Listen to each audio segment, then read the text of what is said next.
Hi.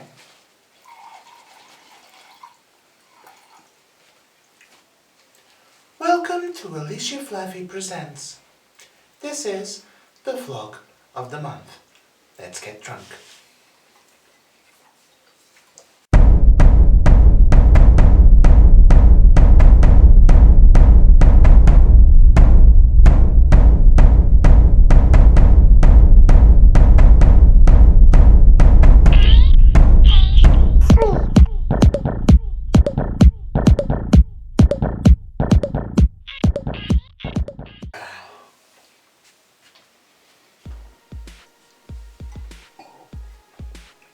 Today, on the vlog of the month, we'll discuss why drag.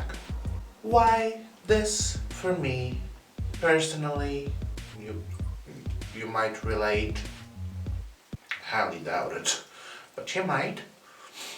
So, where to begin? These bitches are hard, this is completely unscripted.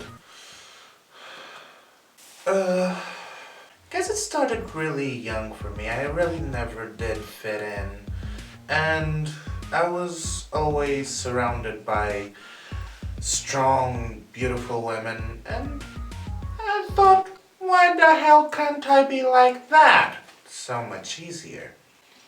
Because I never felt enough. I remember being in kindergarten and thinking I had a horrible body, and I was completely depressed, and I had friends. I wasn't antisocial back then, but I just never felt right in my skin, and not in a gender kind of way.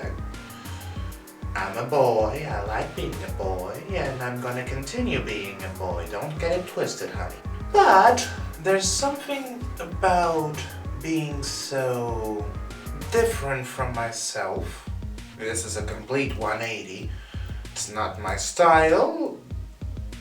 As a boy, I have a completely different style.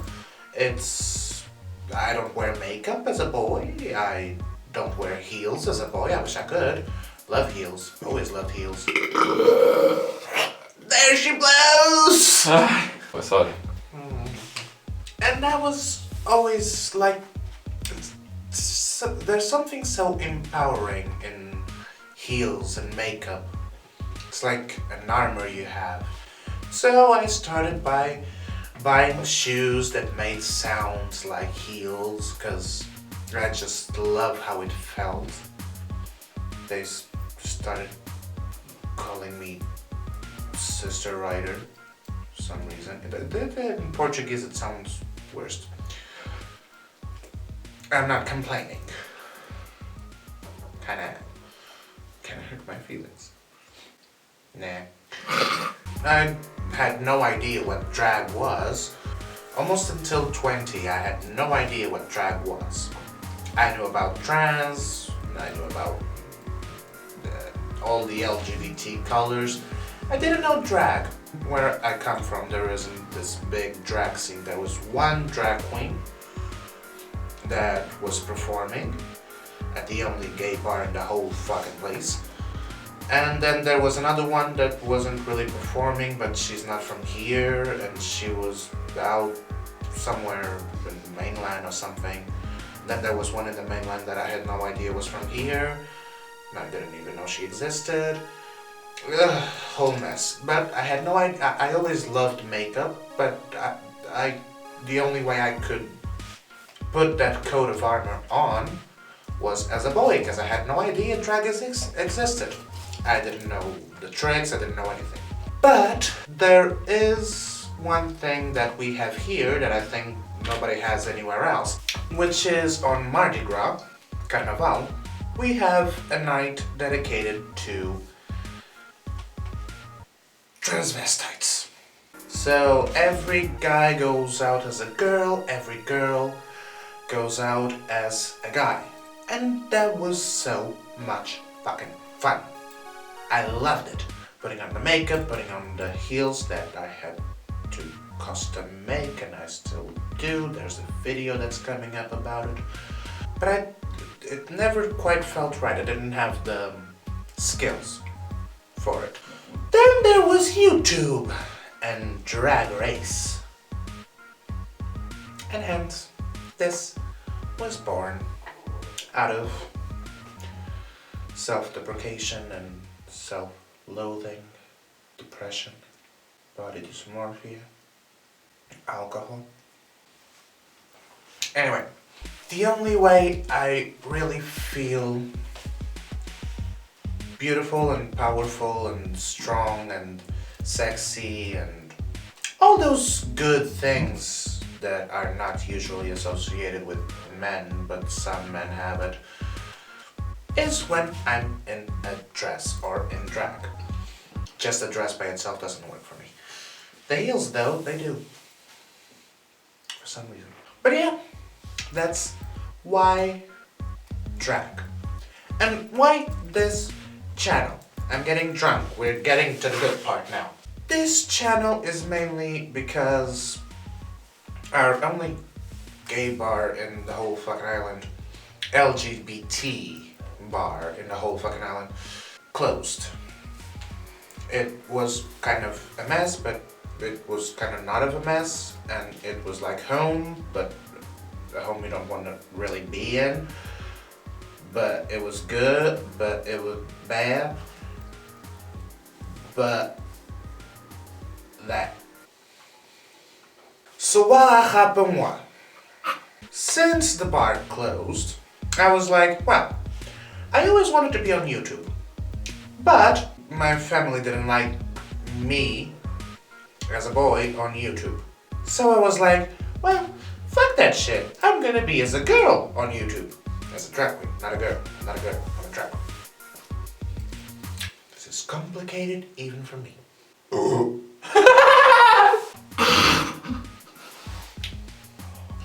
Not me, please. Yeah, I know, I'm hilarious. So I was like, yeah, I have no place to perform now. So, I want to get gigs, but people here don't really know what drag is, sort of. They know what a kind of a drag show is, but they don't really know drag, like, how do I explain? They know boys in dresses, they don't know drag queens. That's how I feel about it. Because it's like, I know what I'm doing. Sort of-ish. I know my lip syncs. I know how to hold an audience. I know how to be dramatic. I know how to be funny. I know how to paint my face. I know how to do my hair sometimes. I know how to style myself sometimes. I know it better now because I have a wardrobe full of clothes that I have nowhere to wear, so that's another reason for this channel. And I was like, okay, I have to do something to get my art out there. So, YouTube channel. Why the fuck not? Facebook isn't working. You know how hard it is to find people to like you on Facebook? Whew! Girl. Tell me about it.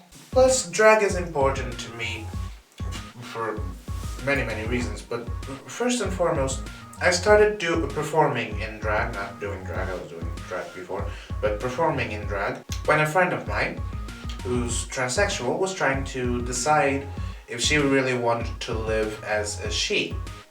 It was male to female. It is male to female. And I was like, well, look, it's not like I want to be on a stage or anything, or wear heels and be appropriate while doing it and acceptable, but you kind of really do seem like you need this, so why not put on a drag show? She hated it and loved it at the same time because she saw herself as a woman for the first time. And from that point on, she was like, yeah, this is it. Finally, I got it. And I was like, I can relate. This is it. This is what I want to do. And it took me years and years after that to not be interrupted while I'm doing a video. Turn off that bloody racket! That's funny. Where was I? It took me years to home in on the technicalities of being a drag queen until Halloween 2 years ago. Because of this, I went out as this Cher Elvira, the bitch from the Dalmatian movies. Cruella de Vil, Lady Bunny kind of mix. I had no idea who Lady Bunny was at the time. I knew who she was, I just didn't actually, doesn't matter. And the owner of the bar was like, I love your look. And I was like, thank you, can I perform? And he was like, yeah, these other bitches suck, let's see what you can do. And I was like, okay, there we go. And it all fell into place. That feeling of belonging and being accepted and loving what I see in the mirror and all of that just all fell into place after a few more shows, because I was learning still, and people really liked it. I think that's what they told me. People wanted to see more, so they said. The owner was loving it. People were showing up just to see me, and I was like, the fuck? Who knew I could be this good at anything? I really had no idea. You know, my class is done, so that's it. If you want to see more of me, subscribe. If you like it, like the video. If you like the video, like the video. That's what I meant. I have blue screen now, and green screen, and red screen. I had no idea those things existed. Let's hope this turns out well. If you have any type of opinion about what I was just blathering about, put a like on it. Put a comment. God damn it, I'm drunk. I'm so happy right now. Share. Not Cher the singer, but share like S-H-A-R-E. Whoa! On your social media. And follow me on my social media, because I have them. And you're gonna like them, because I'm good. I think. Am I good? Well, I guess this will decide. Like me on Facebook, and follow me on Twitter, and on Instagram. Because those are the only three I use. I don't really use Twitter, but everybody's on it, so I thought I might as well have one. It's complicated. Okay. Bye, bitches! Triste história, pois eu não estou esquecido e tenho